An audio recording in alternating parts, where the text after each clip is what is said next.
ਮੇਰੀ ਮੇਰੀ ਝੂਠੀ ਸੰਤੋ ਮੇਰੀ ਮੇਰੀ ਝੂਠੀ। ਮੇਰੀ ਮੇਰੀ ਝੂਠੀ ਸੰਤੋ ਮੇਰੀ ਮੇਰੀ ਝੂਠੀ। ਕਹਿ ਕਬੀਰ ਸੁਨੋ ਰੇ ਸੰਤੋ, ਕਹਿ ਕਬੀਰ ਸੁਨੋ ਰੇ ਸੰਤੋ। ਮੇਰੀ ਮੇਰੀ ਝੂਠੀ, ਮੇਰੀ ਮੇਰੀ ਝੂਠੀ। ਚਿਰਗਟ ਫਾਰ ਚਟਾਰਾ ਲੈ ਗਇਓ, ਚਿਰਗਟ ਫਾਰ ਚਟਾਰਾ ਲੈ ਗਇਓ।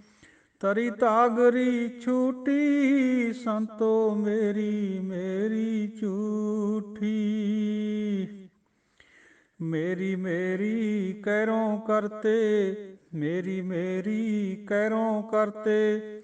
दुर्योधन से पाई, दुर्योधन से पाई। 12 जोजन छत्र चलै था, 12 जोजन छत्र चलै था। देही गिरजन खाई, मेरी मेरी झूठी। मेरी मेरी झूठी संतो मेरी मेरी झूठी। ਕਹਿ ਕਬੀਰ ਸੁਨੋ ਰੇ ਸੰਤੋ, ਕਹਿ ਕਬੀਰ ਸੁਨੋ ਰੇ ਸੰਤੋ। ਮੇਰੀ ਮੇਰੀ ਝੂਠੀ, ਮੇਰੀ ਮੇਰੀ ਝੂਠੀ। ਬਿਨ ਗੁਰ ਗਰਭ ਨਾ ਮੇਟਿਆ ਜਾਏ, ਬਿਨ ਗੁਰ ਗਰਭ ਨਾ ਮੇਟਿਆ ਜਾਏ। ਨਾਨਕ ਨਾਮ ਮਿਲੈ ਗੁਣ ਗਾਏ, ਨਾਨਕ ਨਾਮ ਮਿਲੈ ਗੁਣ ਗਾਏ। ਆਚਾਰੀ ਨਹੀਂ ਜੀਤਿਆ ਜਾਏ, ਆਚਾਰੀ ਨਹੀਂ ਜੀਤਿਆ ਜਾਏ। ਪਾਠ ਪੜ੍ਹੈ ਨਹੀਂ ਕੀਮਤ ਪਾਏ, ਪਾਠ ਪੜ੍ਹੈ ਨਹੀਂ ਕੀਮਤ ਪਾਏ। ਨਾਨਕ ਨਾਮ ਮਿਲੈ ਗੁਣ ਗਾਏ, ਨਾਨਕ ਨਾਮ ਮਿਲੈ ਗੁਣ ਗਾਏ।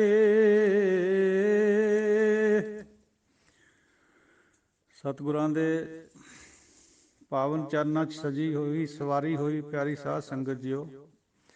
ਗੁਰਬਾਣੀ ਵਿਚਾਰ ਦੇ ਪਤਵੰਤੇ ਸਤਵੰਤੇ ਸੱਜਣੋ, ਬਾਕੀ ਵੀ ਸਾਰਾ ਗੁਰੂ ਖਾਲਸਾ ਜੀਓ। ਆਪ ਜੀ ਦੇ ਚਰਨਾਂ ਵਿੱਚ ਆਪਣੀ ਤੁੱਛ ਬੁੱਧੀ ਅਨੁਸਾਰ ਧੰਨ ਧੰਨ ਪੰਚਮ ਪਾਤਸ਼ਾਹ ਸ੍ਰੀ ਗੁਰੂ ਅਰਜਨ ਦੇਵ ਜੀ ਦੁਆਰਾ ਰਚਿਤ ਉਚਾਰੀ ਗਈ ਧੁਰ ਤੋਂ ਆਈ ਬਾਣੀ ਸੁਖਮਨੀ ਸਾਹਿਬ ਜੀ ਦੀ ਵਿਚਾਰ ਅੱਜ ਲਾਸਟ ਅਸ਼ਟਪਦੀ ਹੈ। ਕੱਲ੍ਹ ਨੂੰ ਸਮਾਪਤ ਹੋ ਜਾਏਗੀ ਇਹਦੀ ਵਿਚਾਰ।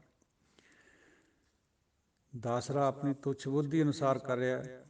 ਉਮੀਦ ਹੈ ਆਪ ਜੀ ਨੂੰ ਵੀ ਭਾਏਗੀ। ਜਿਹੜੀ ਗੱਲ ਗੁਰੂ ਦੀ ਉਹਨੂੰ ਰੱਖ ਲਿਓ। ਸ਼ਲੋਕ ਪੂਰਾ ਪ੍ਰਭ ਆਰਾਧਿਆ ਪੂਰਾ ਜਾਂ ਕਾ ਨਾਉ, ਨਾਨਕ ਪੂਰਾ ਪਾਇਆ ਪੂਰੇ ਕੇ ਗੁਣ ਗਾਓ। ਅਸ਼ਟਪਦੀ ਪੂਰੇ ਗੁਣ ਕਾ ਸੁਨ ਉਪਦੇਸ਼, ਪਾਰ ਬ੍ਰਹਮ ਨਿਕਟ ਕਰ ਪੇਖ। ਸਾਸ ਸਾਸ ਸਿਮਰੋ ਗੋਬਿੰਦ, ਮਨ ਅੰਤਰ ਕੀ ਉਤਰੈ ਚਿੰਦ। ਆਸ ਅਨਿਤ ਤਿਆਗੋ ਤਰੰਗ, ਸੰਤ ਜਨਾ ਕੀ ਧੂਰ ਮਨ ਮੰਗ। ਆਪ ਛੋੜ ਬੇਨਤੀ ਕਰੋ, ਸਾਧ ਸੰਗ ਅਗਨ ਸਾਗਰ ਤਰੋ। ਹਰ ਧਨ ਕੇ ਭਰ ਲਿਓ ਭੰਡਾਰ, ਨਾਨਕ ਗੁਰ ਪੂਰੇ ਨਮਸਕਾਰ। ਖੇਮ ਕੁਸਲ ਸਹਿਜ ਆਨੰਦ, ਸਾਧ ਸੰਗ ਭਜ ਪਰਮਾਨੰਦ। ਨਰਕ ਨਿਵਾਰ ਉਧਾਰੋ ਜੀਓ, ਗੁਣ ਗੋਬਿੰਦ ਅੰਮ੍ਰਿਤ ਰਸ ਪੀਓ। ਚਿਤ ਚਿਤਵੋ ਨਾਰਾਇਣ ਏਕ, ਏਕ ਰੂਪ ਜਾਂ ਕੇ ਰੰਗ ਅਨੇਕ। ਗੋਪਾਲ ਦਮੋਦਰ ਦੀਨ ਦਇਆਲ, ਦੁਖ ਭੰਜਨ ਪੂਰਨ ਕਿਰਪਾਲ। ਸਿਮਰ ਸਿਮਰ ਨਾਮ ਬਾਰੰਬਾਰ, ਨਾਨਕ ਜੀ ਕਾ ਇਹ ਆਧਾਰ। ਉੱਤਮ ਸ਼ਲੋਕ ਸਾਧ ਕੇ ਬਚਨ, ਅਮਲੀਕ ਲਾਲ ਇਹ ਰਤਨ। ਸੁਨਤ ਕਮਾਵਤ ਹੋਤ ਉਧਾਰ, ਆਪ ਤਰੈ ਲੋਕੈ ਨਿਸਤਾਰ। ਸਫਲ ਜੀਵਨ ਸਫਲਤਾ ਕਾ ਸੰਗ, ਜਾਂ ਕੈ ਮਨ ਲਾਗਾ ਹਰ ਰੰਗ। ਜੈ ਜੈ ਸ਼ਬਦ ਅਨਾਹਦ ਵਾਜੈ, ਸੁਨ ਸੁਨ ਆਨੰਦ ਕਰੈ ਪ੍ਰਭ ਗਾਜੈ। ਸੁਨ ਸੁਨ ਆਨੰਦ ਕਰੇ ਪ੍ਰਭ ਗਾਜੈ। ਪ੍ਰਗਟੇ ਗੋਪਾਲ ਮਹਾਂਤ ਕੈ ਮਾਥੇ, ਨਾਨਕ ਉਦਰੇ ਤਿਨ ਕੈ ਸਾਥੇ। ਸ਼ਰਨ ਜੋਗ ਸੁਨ ਸ਼ਰਨੀ ਆਏ, कर कृपा प्रभ आप मिलाए। मिट गए बैर भये सब रेन, अमृत नाम साध संग लैन। सुप्रसन्न भये गुरदेव, पूर्ण होई सेवक की सेव। आल जंजाल विकार ते रहते, राम नाम सुन रसना कहते। कर प्रसाद दया प्रभ धारी, नानक निभही खेप हमारी। कर प्रसाद दया प्रभ धारी, नानक निभही खेप हमारी। साध संगत जीओ, फतेह गजाइए गुरुआं द्वारा बख्शी होई। वाहिगुरू जी का खालसा, वाहिगुरू जी की फतेह। ਪਾਤਸ਼ਾਹ ਸ੍ਰੀ ਗੁਰੂ ਜੀਓ ਬੇਨਤੀ ਸਾਨੂੰ ਫਰਮਾਨ ਕਰਦੇ ਹੈ, ਪੂਰਾ ਪ੍ਰਭ ਅਰਾਧਿਆ ਪੂਰਾ ਜਾਂ ਕਾ ਨਾਮ। ਫਰਮਾਉਂਦੇ ਆ ਵੀ ਅਸੀਂ ਪੂਰੇ ਪ੍ਰਭੂ ਨੂੰ ਅਰਾਧਿਆ ਹੈ, ਜਿਹਦਾ ਨਾਮ ਵੀ ਪੂਰਾ ਹੈ। ਨਾਨਕ ਪੂਰਾ ਪਾਇਆ ਪੂਰੇ ਕੇ ਗੁਣ ਗਾਓ। ਅਸੀਂ ਪੂਰਾ ਪਾ ਲਿਆ ਹੈ ਔਰ ਉਸੇ ਦੇ ਗੁਣ ਗਾਉਂਦੇ। ਇਹ ਪਾਤਸ਼ਾਹ ਫਰਮਾ ਰਹੇ ਅਸ਼ਟਪਦੀ। ਪੂਰੇ ਗੁਰ ਕਾ ਸੁਨ ਉਪਦੇਸ਼, ਪਾਰ ਬ੍ਰਹਮ ਨਿਕਟ ਕਰ ਪੇਖ। ਹੁਣ ਇਹ ਜਿਹੜੇ ਸਾਰੀ ਅਸ਼ਟਪਦੀ ਹੈ, ਇਹ ਸਾਨੂੰ ਸਮਝਾਉਣ ਖਾਤਰ ਲਾਈ ਹੋਈ ਹੈ। ਪੂਰੇ ਗੁਰ ਕਾ ਸੁਨ ਉਪਦੇਸ਼, ਹੇ ਬੰਦੇ ਹੇ ਮਨਾ, ਪੂਰੇ ਗੁਰੂ ਦਾ ਉਪਦੇਸ਼ ਸੁਣ ਕੇ ਪਾਰ ਬ੍ਰਹਮ ਨੂੰ ਨਿਕਟ ਕਰ ਪੇਖ ਲੈ, ਅੰਦਰੇ ਸਮਝ ਉਹਨੂੰ। ਕਉ ਰਵਿਦਾਸ ਹਾਥ ਪੈ ਨੇਰੈ, ਸਹਿਜੇ ਹੋਏ ਸੋ ਹੋਈ। ਤੇਰੀ ਬੁੱਕਲ ਦੇ ਵਿੱਚ ਹੈ ਪਰਮਾਤਮਾ। ਜਿਹਨੂੰ ਬਾਬਾ ਬੁੱਲੇ ਸ਼ਾਹ ਨੇ ਕਿਹਾ, ਮੇਰੀ ਬੁੱਕਲ ਦੇ ਵਿੱਚ ਚੋਰ ਨਹੀਂ, ਮੇਰੀ ਬੁੱਕਲ ਦੇ ਵਿੱਚ ਚੋਰ। ਕਬੀਰ ਜੀ ਨੇ ਵੀ ਪਰਮਾਤਮਾ ਨੂੰ ਠੱਗ ਕਿਹਾ। ਪ੍ਰੇਮ ਦੇ ਵਿੱਚ ਇਹ ਬਾਤਾਂ ਇਸ ਤਰ੍ਹਾਂ ਕਹਿੰਦੀਆਂ, ਆਪਾਂ ਆਪਣੇ ਬੱਚੇ ਨੂੰ ਵੀ ਕਹਿ ਦਿੰਦੇ ਬੜਾ ਠੱਗ ਹੈ ਤੂੰ ਓਏ। ਕਈ ਵਾਰ ਐਂ ਵੀ ਕਹਿ ਦਿੰਦੇ ਬੱਚੇ ਨੂੰ, ਬੜਾ ਬਦਮਾਸ਼ ਹੈ ਤੂੰ। ਪਿਆਰ ਦੇ ਵਿੱਚ ਹੁੰਦੀਆਂ ਇਹ ਅਟਖੇਲੀਆਂ। ਤੋ ਬੁੱਲੇ ਸ਼ਾਹ ਨੇ, ਸ਼ਾਹ ਇਨਾਇਤ ਜਿਹੜੇ ਉਹਨਾਂ ਦੇ ਗੁਰੂ ਸੀ, ਉਹਨਾਂ ਨੂੰ ਵੀ ਲਾਹੌਰ ਦਾ ਠੱਗ ਕਿਹਾ। ਕਾਹਤੋਂ? ਅੱਗੇ ਇੱਕ ਵਾਰ ਕੋਲ ਬੁਲਾ ਕੇ ਬਾਹਰ ਭੇਜ ਦਿੱਤਾ, ਮੁੜ ਕੇ ਯਾਦ ਹੀ ਨਹੀਂ ਕਰਿਆ। ਤੋ ਇਹ ਪ੍ਰੇਮ ਦੀਆਂ ਬਾਤਾਂ ਹੈ ਸਭ। ਸਾਸ ਸਾਸ ਸਿਮਰੋ ਗੋਬਿੰਦ, ਸਿਮਰੋ ਹਾਹੇ ਨੂੰ ਔਂਕੜ ਹੈ, ਮਤਲਬ ਹੈ ਤੁਸੀਂ ਸਿਮਰੋ ਸਵਾਸਾਂ ਦੇ ਨਾਲ। ਮਨ ਅੰਤਰ ਕੀ ਉਤਰੈ ਚਿੰਦ। ਸਾਧ ਸੰਗਤ ਜੀ, ਉਹ ਪਹਿਲੀ ਜਿਹੜੀ ਅਸ਼ਟਪਦੀ ਆਈ ਸੀ, ਉਹਦੇ 'ਚ ਸਿਮਰਾਉ ਊੜੇ ਨੂੰ ਔਂਕੜ ਕਰਕੇ ਆਇਆ ਸੀ। ਉੱਥੇ ਸੀ ਵੀ ਮੈਂ ਸਿਮਰਦਾ ਹਾਂ। ਇਹ ਹੈਗਾ ਹਾਹੇ ਨੂੰ ਔਂਕੜ, ਵੀ ਤੁਸੀਂ ਸਿਮਰੋ। ਮਨ ਦੀ ਜਿਹੜੀ ਚਿੰਤਾ ਉਹ ਦੂਰ ਹੋ ਜਾਊਗੀ ਭਾਈ ਸਾਰੀ। ਆਸ ਅਨਿਤ ਤਿਆਗੋ ਤਰੰਗ, ਜਿਹੜੀ ਨਾ ਰਹਿਣ ਵਾਲੀਆਂ ਆਸ਼ਾਵਾਂ ਹੈ, ਉਹ ਤਰੰਗਾਂ ਦੀ ਤਰ੍ਹਾਂ ਹੈ ਸਮੁੰਦਰ ਦੇ ਵਿੱਚ, ਉਹਨਾਂ ਨੂੰ ਛੱਡ ਦਿਓ। ਜਿਹੜੀ ਵਾਸਨਾ ਅੰਦਰ ਦੀ, ਉਹਨੂੰ ਛੱਡ ਦਿਓ। ਸੰਤ ਜਨਾਂ ਕੀ ਧੂੜ ਮਨ ਮੰਗ, ਮਨਾ ਸੰਤ ਜਨਾਂ ਦੀ ਧੂੜ ਮੰਗ ਲੈ। ਆਪ ਛੋੜ ਬੇਨਤੀ ਕਰੋ, ਆਪਣਾ ਆਪੇ ਨੂੰ ਛੱਡ ਕੇ ਬੇਨਤੀ ਕਰੋ। ਆਪਾਂ ਬੇਨਤੀਆਂ ਕਰਦੇ ਹਾਂ ਆਪੇ ਸਮੇਤ, ਵੀ ਮੈਨੂੰ ਆਹ ਦੇ ਦੇ, ਮੈਨੂੰ ਉਹ ਦੇ ਦੇ। ਚਾਰ ਪਦਾਰਥ ਜੇ ਕੋ ਮੰਗੈ, ਸਾਧ ਜਨਾਂ ਕੀ ਸੇਵਾ ਲਾਗੈ। ਮੰਗ ਸਕਦੇ ਹਾਂ ਆਪਾਂ ਆਪਣੇ ਪਿਤਾ ਤੋਂ, ਪਰ ਹੁਕਮ ਰੂਪ 'ਚ ਨਹੀਂ ਵੀ ਮੈਨੂੰ ਹੁਣ ਸਭ ਕੁਝ ਦੇ ਹੀ ਦੇ, ਬਸ ਦੇ ਦੇ ਦੇ ਦੇ ਨਾ। ਕਦੇ ਕਦਾਈ ਜੇ ਜ਼ਰੂਰਤ ਹੋਵੇ, ਲੋੜਾਂ ਪੂਰੀਆਂ ਕਰ ਦਿੰਦਾ ਉਹ। ਇਹ ਵੀ ਵਚਨ ਆਉਂਦਾ ਭਾਈ ਗੁਰਦਾਸ ਜੀ ਦਾ, ਚਾਰ ਪਦਾਰਥ ਆਖੀਅਨ ਸਤਿਗੁਰ ਦੇ, ਨਾ ਗੁਰਸਿੱਖ ਮੰਗੈ। ਕਹੇ ਜਾਂਦੇ ਆ ਚਾਰ ਪਦਾਰਥ, ਧਰਮ ਅਰਥ ਕਾਮ ਮੋਕਸ਼। ਨਾ ਗੁਰੂ ਦਿੰਦਾ ਹੈ ਅਤੇ ਨਾ ਆਪਣਾ ਸਿੱਖ ਮੰਗਦਾ। ਸਤਿਗੁਰ ਦੇ ਨਾ ਗੁਰਸਿੱਖ ਮੰਗੈ, ਕਿਉਂਕਿ ਇਹ ਤਾਂ ਉਹ ਦੇ ਹੀ ਰਿਹਾ ਆਲਰੇਡੀ। ਜੇ ਮੰਗਣਾ ਹੈ ਤਾਂ ਨਾਮ ਮੰਗੋ, ਔਰ ਜੇ ਹੋਰ ਜ਼ਿਆਦਾ ਮੰਗਣਾ ਹੈ ਤਾਂ ਨਾਮ ਤੋਂ ਵੀ ਪਹਿਲਾਂ ਇਹ ਮੰਗ ਲਓ ਵੀ ਮੈਨੂੰ ਨਿਮਾਣਾ ਕਰ ਦੇ, ਮੇਰੀ ਹਉਮੈ ਤੋੜ ਦੇ। ਨਾਮ ਨੇ ਆਪੇ ਆ ਜਾਣਾ ਉੱਥੇ। ਸਾਧ ਸੰਗ ਅਗਨ ਸਾਗਰ ਤਰੋ, ਸਾਧੂ ਦੀ ਸੰਗਤ ਵਿੱਚ ਬੈਠ ਕੇ ਇਹ ਜਿਹੜਾ ਅਗਨੀ ਵਾਲਾ ਸਾਗਰ ਹੈ, ਭਵ ਸਾਗਰ, ਇਹਨੂੰ ਤਰ ਜਾਓ ਭਾਈ। ਕਾਮ ਕ੍ਰੋਧ ਲੋਭ ਮੋਹ ਹੰਕਾਰ ਨਿੰਦਿਆ ਚੋਰੀ ਚੁਗਲੀ ਤ੍ਰਿਸ਼ਨਾ ਨਾਲ ਭਰਿਆ ਹੋਇਆ ਜਿਹੜਾ ਇਹ ਸਮੁੰਦਰ ਹੈ, ਸੰਸਾਰ ਹੈ, ਇਹਨੂੰ ਤਰ ਜਾਓ। ਜਿਹੜੀ ਬੈਤਰਨੀ ਨਦੀ ਹੈ, ਜਿਹਨੂੰ ਪਕੜ ਕੇ ਪੰਡਿਤ ਕਹਿੰਦਾ ਹੈ ਵੀ ਮੈਂ ਤਾਂ ਗਊ ਦੀ ਪੂੰਛ ਦੇ ਨਾਲ ਪਕੜ ਕੇ ਉਹਨੂੰ ਪਾਰ ਲੰਘ ਜਾਊਂਗਾ। ਸਾਡੇ ਵਾਸਤੇ ਗੁਰੂ ਸਾਹਿਬ ਨੇ ਇਹੀ ਜਿਹੜਾ ਸੰਸਾਰ ਹੈ, ਇਹੀ ਭਵਜਲ ਦੱਸਿਆ, ਇਹੀ ਬੈਤਰਨੀ ਨਦੀ ਹੈ, ਇਹਨੂੰ ਇਹ ਤਰਨਾ ਔਖਾ ਹੈ ਭਾਈ। ਹਰ ਧਨ ਕੇ ਭਰ ਲਿਓ ਭੰਡਾਰ, ਹਰੀ ਦੇ ਧਨ ਦੇ ਭੰਡਾਰ ਭਰ ਲਓ। ਨਾਮ ਇਕੱਠਾ ਕਰ ਲਓ। ਨਾਨਕ ਗੁਰ ਪੂਰੇ ਨਮਸਕਾਰ, ਗੁਰ ਪੂਰੇ ਤੋਂ ਇਹ ਮਿਲਦਾ ਨਾਮ, ਉਹਨੂੰ ਨਮਸਕਾਰ ਹੈ। ਖੇਮ ਕੁਸਲ ਸਹਿਜ ਆਨੰਦ, ਖੇਮ ਕੁਸਲ ਯਾਨੀ ਖੁਸ਼ੀਆਂ, ਖੇੜੇ, ਔਰ ਸੁੱਖ ਆਨੰਦ, ਇਹ ਸਭ ਤਰ੍ਹਾਂ ਦੇ ਸੁੱਖ ਆਨੰਦ, ਸਹਿਜ ਆਨੰਦ, ਜਿਹੜਾ ਸਹਿਜ ਦਾ ਆਨੰਦ ਹੈ, ਜਿਹੜਾ ਸੁੱਖ ਸਹਿਜ ਤੋਂ ਵੀ ਉੱਪਰਲੀ ਅਵਸਥਾ ਹੈ, ਦੁੱਖ ਸੁੱਖ ਦੋਨਾਂ ਦੇ ਵਿੱਚ ਜਿਹੜਾ ਆਨੰਦ ਹੈ, ਉਹ ਸਾਧ ਸੰਗਤ ਚੋਂ ਮਿਲਦਾ ਹੈ। ਸਾਧ ਸੰਗ ਭਜ ਪਰਮਾਨੰਦ। ਸੰਗਤ ਵਿੱਚ, ਗੁਰੂ ਕੀ ਸੰਗਤ ਦੇ ਵਿੱਚ ਪਰਮਾਨੰਦ ਨੂੰ ਭਜ ਲਈਏ ਭਾਈ, ਔਰ ਉਹਦੇ ਵਿੱਚੋਂ ਹੀ ਪਰਮਾਨੰਦ ਪੈਦਾ ਹੋ ਜਾਣਾ। ਬ੍ਰਹਮਾਨੰਦ ਵੀ ਉਹਦੇ ਵਿੱਚ ਹੈ, ਪ੍ਰੇਮਾਨੰਦ ਵੀ ਉਹਦੇ ਵਿੱਚ ਹੈ, ਪਰਮਾਨੰਦ ਵੀ ਉਸੇ ਦੇ ਵਿੱਚ ਹੈ। ਨਰਕ ਨਿਵਾਰ ਉਧਾਰੋ ਜੀਓ। ਆ ਜਿਹੜਾ ਨਰਕ ਹੈ 84 ਵਾਲਾ, ਲੱਖ 84 ਨਰਕ ਦੇਖੋ, ਰਸਕ ਰਸਕ ਗੁਣ ਗਾਈ ਹੈ। ਲੱਖ 84 ਨਰਕ ਨਾ ਭੋਗੋ, ਰਸਕ ਰਸਕ ਗੁਣ ਗਾਈ ਹੈ। ਤੋ ਇਹ ਜਿਹੜਾ ਨਰਕ ਹੈ ਦੁਨੀਆਦਾਰੀ ਵਾਲਾ, ਇਹਨੂੰ ਛੱਡ ਕੇ ਆਪਣੇ ਜੀਅ ਦਾ ਉਧਾਰ ਕਰ ਲਓ। ਗੁਣ ਗੋਬਿੰਦ ਅੰਮ੍ਰਿਤ ਰਸ ਪੀਓ, ਪਰਮਾਤਮਾ ਦੇ ਗੁਣ ਗਾਓ। ਇਹ ਅੰਮ੍ਰਿਤ ਰਸ ਪੀ ਲਓ ਰਸਨਾ ਦੇ ਨਾਲ, ਹਿਰਦੇ ਦੇ ਨਾਲ, ਕੰਠ ਦੇ ਵਿੱਚ। ਚਿੱਤ ਚਿਤਵੋ ਨਾਰਾਇਣ ਏਕ। ਫਿਰ ਏਕੇ ਦੀ ਬਾਤ ਆ ਰਹੀ ਹੈ। ਚਿੱਤ ਦੇ ਵਿੱਚ ਹਮੇਸ਼ਾ ਹੀ ਨਾਰਾਇਣ ਦਾ ਇੱਕ ਦਾ ਚੇਤਾ ਕਰੋ। ਚੇਤਤ ਚੇਤਤ ਨਿਕਸਿਓ ਨੀਰ, ਸੋ ਜਲ ਨਿਰਮਲ ਕਥਤ ਕਬੀਰ। ਏਕ ਰੂਪ ਜਾਂ ਕੇ ਰੰਗ ਅਨੇਕ। ਰੂਪ ਉਹਦਾ ਇੱਕੋ ਹੀ ਹੈ, ਰੰਗ ਅਲੱਗ ਅਲੱਗ ਹੈ। ਇੱਕੋ ਹੀ ਸ਼ਕਤੀ ਅਲੱਗ ਅਲੱਗ ਤਰੀਕਾਂ, ਅਲੱਗ ਅਲੱਗ ਤਰੀਕਿਆਂ ਦੇ ਨਾਲ ਫੈਲੀ ਹੋਈ ਹੈ। ਗੋਪਾਲ ਦਮੋਦਰ ਦੀਨ ਦਿਆਲ। ਗੋਪਾਲ ਵੀ ਕ੍ਰਿਸ਼ਨ ਜੀ ਨੂੰ ਕਹਿੰਦੇ ਸੀ, ਦਮੋਦਰ ਵੀ ਕ੍ਰਿਸ਼ਨ ਜੀ ਨੂੰ ਕਹਿੰਦੇ ਸੀ, ਕਿਉਂਕਿ ਦਮੋਦਰ ਦਾ ਮਤਲਬ ਹੁੰਦਾ ਦਾਮ ਪਲੱਸ ਉਦਰ। ਪੇਟ ਦੇ ਆਲੇ ਦੁਆਲੇ ਜਿਹੜੀ ਰੱਸੀ ਬੰਨ੍ਹਦੇ, ਤੜਾਗੀ ਕਹਿੰਦੇ ਜਿਹਨੂੰ, ਉਹ ਕ੍ਰਿਸ਼ਨ ਜੀ ਦੇ ਆਲੇ ਦੁਆਲੇ ਬੰਨੀ ਵੀ ਹੁੰਦੀ ਸੀ ਘੁੰਗਰੂਆਂ ਦੇ ਨਾਲ, ਬਹੁਤ ਸੁੰਦਰ ਲੱਗਦੀ ਹੁੰਦੀ ਸੀ ਉਹ।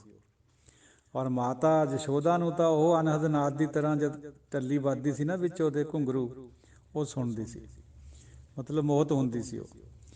ਤੋ ਕ੍ਰਿਸ਼ਨ ਜੀ ਦੇ ਕਰਕੇ ਹੀ ਪਰਮਾਤਮਾ ਨੂੰ ਵੀ ਦਮੋਦਰ ਕਹਿ ਦਿੱਤਾ। ਦੀਨ ਦਿਆਲ ਹੈ। ਦੁੱਖ ਭੰਜਨ ਪੂਰਨ ਕਿਰਪਾਲ। ਦੁੱਖਾਂ ਦਾ ਨਾਸ਼ ਕਰਨ ਵਾਲਾ ਪੂਰਾ ਕਿਰਪਾਲੂ ਪ੍ਰਭੂ ਹੈ। ਸਿਮਰ ਸਿਮਰ ਨਾਮ ਬਾਰੰਬਾਰ। ਮੇਰੇ ਭਰਾਵੋ ਪੜ੍ਹੇ ਲਿਖਿਓ, ਜਿਹੜੇ ਕਹਿੰਦੇ ਵਾਰ ਵਾਰ ਕਰਨ ਦੀ ਕਿਆ ਲੋੜ ਹੈ, ਤੋਤਾ ਰੱਟਣਾ ਹੈ, ਉਹਨਾਂ ਨੂੰ ਗੁਜ਼ਾਰਿਸ਼ ਬਈ ਵਿਚਾਰੋ ਇਸ ਗੱਲ ਨੂੰ। ਸਿਮਰ ਸਿਮਰ ਨਾਮ ਬਾਰੰਬਾਰ, ਬਾਰ ਬਾਰ ਬਾਰ ਬਾਰ ਹਰ ਸਵਾਸ ਦੇ ਨਾਲ ਸਿਮਰੋ ਉਹਨੂੰ, ਧਿਆਓ। ਨਾਨਕ ਜੀ ਕਾ ਇਹ ਆਧਾਰ। ਇਹਦੇ ਨਾਲ ਆਧਾਰ ਹੋਣਾ। ਹੁਣ ਜੇ ਆਪਾਂ ਨੂੰ ਨਹੀਂ ਵੀ ਲੱਗਦੀ ਇਹ ਗੱਲ ਵੀ ਇਹਦੇ ਨਾਲ ਕਿਆ ਫਰਕ ਪਊਗਾ, ਕਿਉਂਕਿ ਬੁੱਧੀ ਤ੍ਰੈਗੁਣੀ ਹੈ, ਤਾਂ ਆਪਾਂ ਇਸ ਗੱਲ ਨੂੰ ਸਮਝ ਲਈਏ ਬਈ ਆਪਾਂ ਤਵੀ ਪਰ ਬਹਿ ਸਕਦੇ ਹਾਂ, ਦੂਜਿਆਂ ਖਾਤਰ ਗਰਦਨ ਕਟਾ ਸਕਦੇ ਹਾਂ, ਆਰਾ ਚਲਾ ਸਕਦੇ ਹਾਂ। ਜੇ ਨਹੀਂ ਕਰ ਸਕਦੇ, ਫਿਰ ਜਿਨ੍ਹਾਂ ਨੇ ਇਹ ਕਰਿਆ ਹੈ ਕਾਰਜ, ਉਹਨਾਂ ਦੀ ਗੱਲ ਨੂੰ ਮੰਨ ਲਈਏ। ਜਿਨ੍ਹਾਂ ਨੇ ਝੂਠ ਨੂੰ ਅਪਣਾਇਆ ਹੀ ਨਹੀਂ ਹੈ, ਸੱਚ ਪਿੱਛੇ ਆਪਣੀ ਜਾਨ ਦੇ ਦਿੱਤੀ, ਉਹਨਾਂ ਦੀ ਗੱਲ ਨੂੰ ਕਿਉਂ ਨਾ ਮੰਨੀਏ। ਕਬੀਰ ਜੀ ਦੀ, ਬਾਬਾ ਰਵਿਦਾਸ ਜੀ ਦੀ, ਬਾਬਾ ਨਾਮਦੇਵ ਜੀ ਦੀ ਗੱਲ ਨੂੰ ਕਿਉਂ ਨਾ ਮੰਨੀਏ। ਉਹ ਕਹਿ ਰਹੇ ਬਾਰ ਬਾਰ ਬਾਰ ਬਾਰ ਧਿਆਓ, ਸਾਸ ਸਾਸ ਧਿਆਓ, ਸਾਸ ਗਰਾਸ ਧਿਆਓ। ਆਪਣੀ ਬੁੱਧੀ ਨੂੰ ਛੱਡ ਦਿਓ। ਉੱਤਮ ਸ਼ਲੋਕ ਸਾਧ ਕੇ ਬਚਨ। ਸਾਧੂ ਦੇ ਬਚਨ ਹੀ ਉੱਤਮ ਸ਼ਲੋਕ ਹੈ। ਅਮਲੀਕ ਲਾਲ ਇਹ ਰਤਨ। ਜਿਹੜੇ ਸਾਧੂ ਦੇ ਬੋਲ ਹੁੰਨੇ ਬੇਸ਼ਕੀਮਤੀ ਹੁੰਨੇ, ਅਮੁੱਲੇ ਹੁੰਨੇ। ਲਾਲ ਰੂਬੀ ਨੂੰ ਕਹਿੰਦੇ ਆ, ਜਿਹੜੇ 9 ਕਿਸਮ ਦੇ, ਕੱਲ੍ਹ ਪਰਸੋਂ ਵਿਆਖਿਆ ਕਰੀ ਸੀ ਆਪਾਂ ਨੇ ਬਈ 9 ਕਿਸਮ ਦੇ ਰਤਨ ਹੁੰਨੇ, ਜਵਾਹਰ ਹੁੰਨੇ ਆ, ਉਹਨਾਂ 'ਚੋਂ ਇੱਕ ਰੂਬੀ ਹੁੰਦਾ, ਉਹਨੂੰ ਲਾਲ ਕਹਿੰਦੇ। ਜਿਵੇਂ ਕੋਈ ਨੀਲਾ ਵੀ ਹੁੰਦਾ, ਸਫਾਇਰ ਨੀਲਮ ਕਹਿੰਦੇ ਜਿਹਨੂੰ, ਔਰ ਗੋਮੇਦ ਵੀ ਹੁੰਦਾ ਪੀਲੇ ਰੰਗ ਦਾ। ਇਸੇ ਤਰ੍ਹਾਂ ਹਰੇ ਰੰਗ ਦਾ ਹੁੰਦਾ ਪੰਨਾ। ਇਸੇ ਤਰ੍ਹਾਂ ਇਹ ਗੁਰਬਾਣੀ ਦੇ ਵਿੱਚ ਇਹ ਸਾਰਿਆਂ ਦੇ ਜ਼ਿਕਰ ਬਾਰ ਬਾਰ ਆਉਂਦਾ ਹੈ। ਹੀਰੇ ਪੰਨੇ ਦਾ ਵੀ ਆਉਂਦਾ, ਲਾਲ ਦਾ ਵੀ ਆਉਂਦਾ, ਮੋਤੀ ਦਾ ਵੀ ਜ਼ਿਕਰ ਆਉਂਦਾ, ਪਰਮਾਤਮਾ ਦੇ ਪ੍ਰਸੰਗ ਵਿੱਚ ਆਉਂਦਾ ਹੈ। ਹੁਣ ਜੇ ਇਹਨਾਂ ਦੀ ਸੰਸਾਰਿਕ ਕੀਮਤ ਵੱਧ ਘੱਟ ਹੈ, ਵੀ ਹੀਰੇ ਦੀ ਜ਼ਿਆਦਾ ਹੈ ਤੇ ਇਹਨਾਂ ਦੀ ਘੱਟ ਹੈ, ਇਸ ਤਰ੍ਹਾਂ ਦੀ ਬਾਤ ਗੁਰਬਾਣੀ ਨੇ ਨਹੀਂ ਪਾਈ ਹੋਈ। ਗੁਰਬਾਣੀ ਦੀ ਨਿਗਾਹ ਵਿੱਚ ਸਾਰੇ ਹੀ ਪਵਿੱਤਰ ਹੈ। ਪਰਮਾਤਮਾ ਨਾਲ ਤਸ਼ਬੀਹ ਦਿੱਤੀ ਇਹਨਾਂ ਦੀ ਸਾਰਿਆਂ ਦੀ। ਉਹੀ ਗੱਲ ਕੱਲ੍ਹ ਵਾਲੀ, ਜੇ ਆਪਾਂ ਕਹੀਏ ਵੀ ਤਾਗਾ ਸ਼ਬਦ ਕਿਵੇਂ ਹੈ, ਮਨ ਸੋਨਾ ਕਿਵੇਂ ਹੈ, ਉਹ ਗੱਲ ਗੁਰਬਾਣੀ 'ਚ ਨਹੀਂ ਹੈ ਭਾਈ।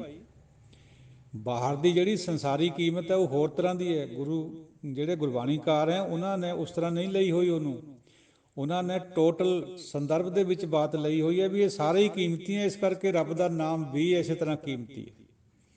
ਸੁਨਤ ਕਮਾਵਤ ਹੋਤ ਉਧਾਰ, ਸੁਣਨ ਨਾਲ ਕਮਾਉਣ ਨਾਲ ਆਧਾਰ ਹੋ ਜਾਂਦਾ ਹੈ। ਕਿਸ ਚੀਜ਼ ਦਾ? ਉੱਤਮ ਸ਼ਲੋਕ ਸਾਧ ਕੇ ਬਚਨਾਂ ਦਾ। ਆਪ ਤਰੈ ਲੋਕੈ ਨਿਸਤਾਰ, ਫਿਰ ਉਹ ਆਪ ਵੀ ਤਰ ਜਾਂਦਾ ਬੰਦਾ, ਲੋਕਾਂ ਨੂੰ ਵੀ ਨਿਸਤਾਰਾ ਕਰਦਾ, ਉਹਨਾਂ ਦਾ ਵੀ, ਉਹਨਾਂ ਨੂੰ ਵੀ ਤਾਰ ਦਿੰਦਾ ਹੈ। ਸਫਲ ਜੀਵਨ ਸਫਲਤਾ ਕਾ ਸੰਗ, ਉਸ ਮਹਾਂਪੁਰਸ਼ ਜਿਹਦੇ ਅੰਦਰ ਨਾਮ ਚੱਲ ਪਿਆ, ਗੁਰੂ ਨੇ ਬਖਸ਼ਿਸ਼ ਕਰ ਦਿੱਤੀ, ਉਹਦਾ ਜੀਵਨ ਵੀ ਸਫਲ ਹੈ, ਉਹਦਾ ਸੰਗ ਵੀ ਸਫਲ ਹੈ, ਉਹਦੇ ਨਾਲ ਬਾਕੀਆਂ ਨੇ ਵੀ ਉਧਾਰ ਹੋ ਜਾਣਾ, ਸਭ ਨੇ ਉਧਰ ਜਾਣਾ। ਜਾਂ ਕੈ ਮਨ ਲਾਗਾ ਹਰ ਰੰਗ, ਜਿਹਦੇ ਮਨ 'ਚ ਹਰੀ ਦਾ ਰੰਗ ਲੱਗ ਗਿਆ, ਹਰੀ ਦਾ ਪ੍ਰੇਮ ਲੱਗ ਗਿਆ, ਰੰਗ ਦਾ ਮਤਲਬ ਪ੍ਰੇਮ ਹੁੰਦਾ ਜ਼ਿਆਦਾਤਰ ਗੁਰਬਾਣੀ 'ਚ। ਜੈ ਜੈ ਸ਼ਬਦ ਅਨਾਹਦ ਵਾਜੈ, ਸੁਨ ਸੁਨ ਆਨੰਦ ਕਰੇ ਪ੍ਰਭ ਗਾਜੈ। ਉਸ ਮਹਾਂਪੁਰਸ਼ ਦੇ ਅੰਦਰ ਜਿੱਥੇ ਨਾਮ ਚੱਲ ਪਿਆ, ਉਹਦੇ ਅੰਦਰ ਅਨਾਹਦ ਵੀ ਚੱਲਦਾ ਹੈ। ਜੈ ਜੈ ਸ਼ਬਦ ਅਨਾਹਦ ਵਾਜੈ, ਸੁਨ ਸੁਨ ਆਨੰਦ ਕਰੇ ਪ੍ਰਭ ਗਾਜੈ। ਸਾਧ ਸੰਗਤ ਜੀ, ਇਹ ਜਿਹੜਾ ਅਨਹਦ ਹੈ, ਇਹਦੀ ਵਿਚਾਰ ਵੀ ਇਹ ਸਾਨੂੰ ਖਾਸ ਕਰਕੇ ਯੋਗ ਮਤ ਤੋਂ ਮਿਲਿਆ ਹੋਇਆ।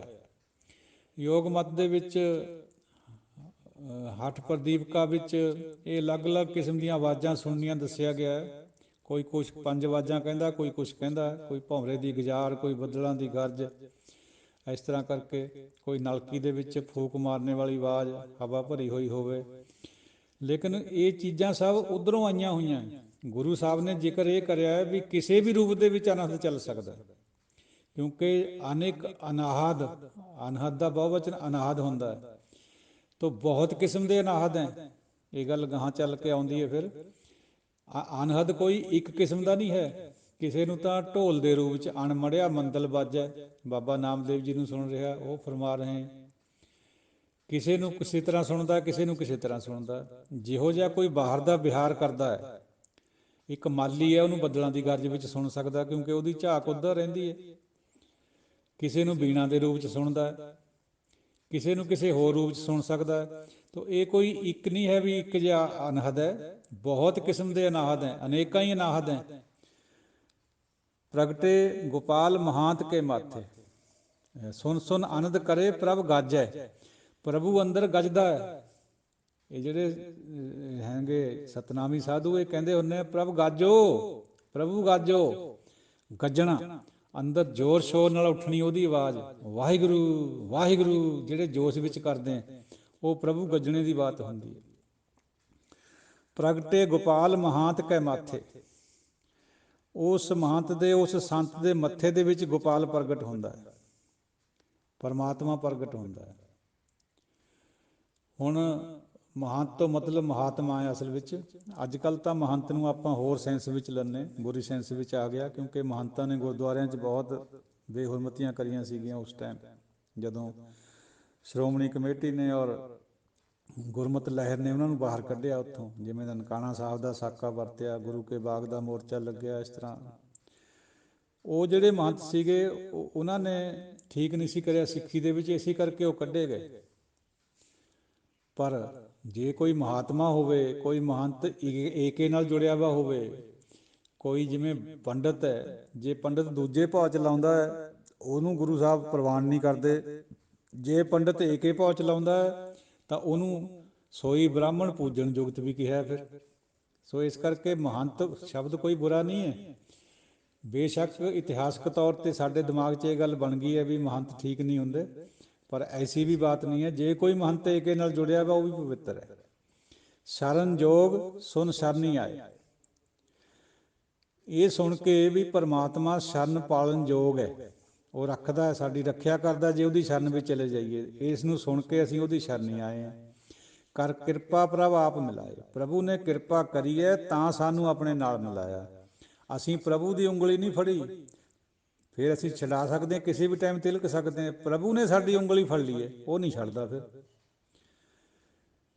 ਬਾਂਹ ਪਕੜ ਪ੍ਰਿਯ ਸੇਜੈ ਆਨੀ, ਇਹ ਦੁਨਿਆਵੀ ਮਿਸਾਲ ਵੀ ਦਿੱਤੀ ਹੈ ਪੰਚਮ ਪਾਤਸ਼ਾਹ ਨੇ। ਮੈਨੂੰ ਜੀਵ ਇਸਤਰੀ ਨੂੰ ਮੇਰੇ ਪਤੀ ਨੇ ਬਾਂਹ ਤੋਂ ਫਕੜ ਕੇ ਸੇਜ ਪਰ ਲਿਆਂਦਾ। ਇਹ 3-4 ਜਗ੍ਹਾ ਵਚਨ ਆਉਂਦਾ ਪਾਤਸ਼ਾਹ ਦਾ।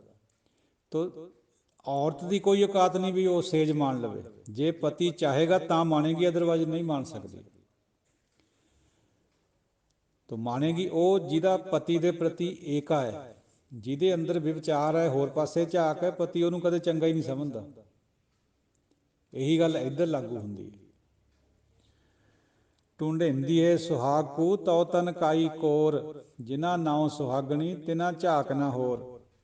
ਇਹ ਜਿਹੜੀ ਦੂਜੇ ਦੀ ਝਾਕ ਹੈ ਨਾ ਪਤੀ ਤੋਂ ਬਿਨਾਂ, ਇਹੀ ਦੁਆਇਤ ਹੈ, ਇਹ ਕੱਢਣੀ ਹੈ ਮਨ ਚੋਂ ਵੀ ਕਿਸੇ ਸਾਨੂੰ ਕੋਈ ਹੋਰ ਦੇਵੀ ਦੇਵਤਾ ਸਾਡਾ ਕੰਮ ਸਾਰ ਦੂਗਾ, ਸਾਡੀਆਂ ਆਸ਼ਾ ਪੂਰੀਆਂ ਕਰ ਦੂਗਾ, ਇਹ ਦਿਮਾਗ ਚੋਂ ਕੱਢਣੀ ਬਾਤ। ਇਹੀ ਗੁਰਮਤ ਦਾ ਸਿਧਾਂਤ ਹੈ, ਇਹੀ ਪ੍ਰਯੋਜਨ ਹੈ। ਕਰ ਕਿਰਪਾ ਪ੍ਰਭੂ ਆਪ ਮਿਲਾਏ, ਉਹ ਆਪ ਮਿਲਾਉਂਦਾ ਸਾਨੂੰ। ਕੰਤ ਪਕੜ ਹਮ ਰਾਨੀ ਕੀਨੀ, ਇਹ ਵੀ ਸ਼ਬਦ ਆਉਂਦਾ ਗੁਰਬਾਣੀ 'ਚ। ਕੰਤ ਨੇ ਪਕੜ ਕੇ ਮੈਨੂੰ ਰਾਣੀ ਬਣਾ ਲਿਆ ਆਪਣੀ, ਨਾ ਕਿ ਮੈਂ ਉਹਦੀ ਰਾਣੀ ਬਣੀ ਹੈ। ਇਹ ਦੋਹਾਂ ਗੱਲਾਂ 'ਚ ਬਹੁਤ ਅੰਤਰ ਹੈ। ਆਪਣੇ ਵੱਲੋਂ ਕਰਿਆ ਵਾ ਕੋਈ ਵੀ ਯਤਨ ਸਫਲ ਨਹੀਂ ਹੋ ਸਕਦਾ। ਹਾਂ, ਨਿਮਰਤਾ ਭਾਵ ਵਿੱਚ ਯਤਨ ਕਰਨਾ ਬਣਦਾ, ਫਿਰ ਉਹਦੀ ਰਜਾ ਹੁੰਦੀ ਹੈ, ਉਹ ਫਿਰ ਸਵੀਕਾਰ ਕਰ ਲੈਂਦਾ। ਮਿਟ ਗਏ ਬੈਰ ਭਏ ਸਭ ਰੇਨ, ਜਦੋਂ ਅਵਸਥਾ ਬਣ ਗਈ ਕਿਰਪਾ ਕਰਕੇ ਪ੍ਰਭੂ ਨੇ ਮਿਲਾ ਲਿਆ, ਸਾਰੇ ਬੈਰ ਮਿਟ ਗਏ। ਸਗਲ ਸੰਗ ਫਿਰ ਹਮਕੋ ਬਣਾਉਂਦੀ ਹੈ, ਗੁਰੂ ਸਾਹਿਬ ਦਾ ਫਰਮਾਨ। ਬੈਰ ਮਿਟ ਜਾਂਦੇ, ਨਾ ਕੋ ਬੈਰੀ ਰਿਹਾ, ਨਾ ਕੋਈ ਬੇਗਾਨਾ ਰਹਿੰਦਾ, ਕੁਛ ਨਹੀਂ ਰਹਿ ਜਾਂਦਾ, ਸਭ ਤੂੰ ਹੀ ਤੂੰ ਹੀ ਤੂੰ ਹੀ ਰਹਿ ਜਾਂਦਾ, ਰੇਣ ਬਣ ਜਾਂਦਾ ਬੰਦਾ ਸਭ ਦੀ।